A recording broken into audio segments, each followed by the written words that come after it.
Due to time constraints, we got to keep this nice, short, and sweet. And then as soon as we're done, we'll have you guys stand up and do a pose, strike a pose. I like your shirt, man. Said that a few times myself. Hey guys, Thomas from Mega Metal Magazine. Hey. Hey, are you guys currently doing any touring, or are you just doing the festival shows right now? No, we just started this leg of doing the U.S. about a week ago, and we're going another 6 more weeks across the country and back, and we go back to Europe for 7 weeks, come back to the States, play some more, Japan, so on and so forth. Long touring. It's about 70 shows this year. Yeah. Nice. How's the crowd reception been so far? It's been great. Yeah. Nice. And we just did in June. We played Sweden Rock and Download and all the big festivals in Europe, and Europe's been great for us, and every place we played in the States so far on this tour has been good. The new record's coming off great. So. Nice. Talking about the new record, how long did you guys spend putting that whole thing together? It was about 3 months, probably. Yeah. Nice. Now, are you guys all pretty comfortable in the recording studio atmosphere?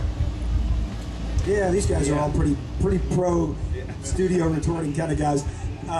Yeah, it was real easy with everybody. And of course we did it at my recording studio, which made it that much simpler because we rehearsed there. So it's like going home to do the record. So it was real comfortable. Yeah. Plus, we've been a band with this lineup for about 4 years, so we can play pretty well together now. So it goes easy.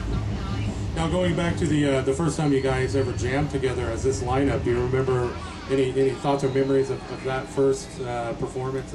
Yeah, the very first one. we were playing a festival in Europe. I don't remember where it was. I think it was Grasspop. Yeah, Grasspop in Belgium, right? Yeah. And our first show with Mike, and the third song. I look back. I think we're playing Dirty Girl or something, and I go, "Where's the kick drum, man?" And I look back, and I didn't realize it because I couldn't see it from where I was. But he had busted the front head of the kick drum, which I'd never seen a drummer do before, and I don't think he'd ever done it before either.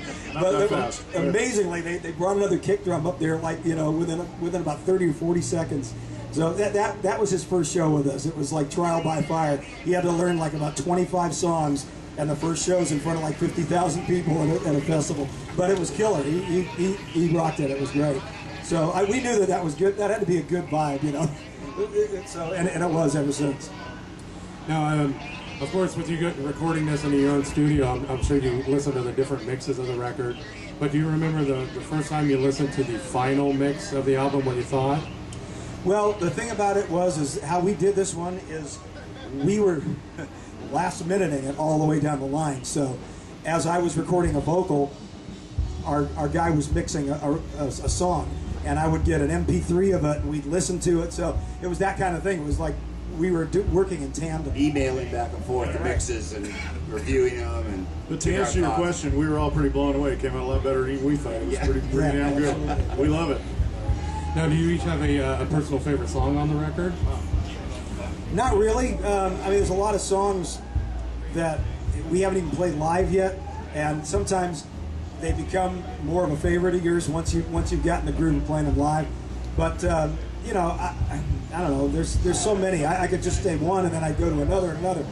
I'm Coming Home, Shine On, On with the Show. It just goes on. There's a lot of good stuff on there, but they each have sort of something a little bit different about it. Sound-wise, what can the YT fans expect? Is it heavier? Is it any difference from any of the previous albums? I take a cue from the fans themselves because they tell me what they think it sounds like, and the majority of them are saying it's reminiscent of sort of the Black Tiger, Mean Streak era, but with a fresher new sound. So I think it's definitely heavy. There's no question about that. There's only one song on the record that's semi-slow, and even it speeds up, so it's not a traditional ballad. Pretty straight-ahead rock and roll. I guess I know what you say. Yeah. All right. Well, what can the fans expect from your live performance tonight? Same thing. Yeah, same all thing. The hits. Yeah, we're gonna, we have 60 minutes. We're gonna play 3 new songs maybe, and or 2 or 3, and the rest of them are going to be, you know, the biggest songs, I guess, that we figure people want to hear. Dave, 35 years now, you've been putting out Y&T records going back to the Yesterday and Today. It's got to be somewhat of a different reward now to still be doing it than back then. Yeah, it is. What's the difference, seriously? It feels more comfortable now. I mean, it just feels great that, number one, that we're still playing, and number two, that we still have a lot of fans that are coming out to the shows, and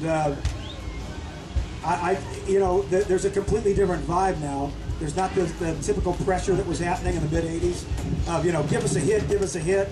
You're competing with everybody else. I'm going to put my sunglasses on, sorry. Lots of stuff kicking up. But now it's just all about, you know, having fun and playing for the fans. You know, obviously, you know, we want the record to do well and to get to play and so on and so forth, but it's a totally different dynamic than it was back then. And to have so much more control over the music, the recording, everything now. Absolutely. It's more of a personal thing, right? You're absolutely right. That's one big part of it. We produce our own stuff. We manage ourselves, with my wife being the manager, so we have say in what we want to do on the road and where the places we want to go. It's way hipper than it was way back when, as far as the business was concerned. Yeah. Thanks. Hey guys, this is Alex from 97.7 The Dog, Flint Hills Classic Rock. I want to let you guys know, first of all, that the Contagious album renewed my faith in rock and roll. You guys all right, are cool. incredible. Thanks, man. I love you guys. I got one question for you, one question only. What is the most outrageous moment you've ever had on the road? Well, you know, that I can think of one recently. And Mike, you can tell him. Come on, Mike. All right. Well, anyway, it was last year, and we were doing a European summer festival tour. European. And I was being he was, yeah, well, actually, we won't say exactly how it happened, but let's just say that he fell down in between shows while we were traveling and busted his wrist. And, you know, we had six more big shows to play literally the day after. And we're like going, what the hell are we going to do? Our drummer busted his wrist. What was it? It was your right hand. No, left hand. And so we called, you know, a couple different people and had them ready to go.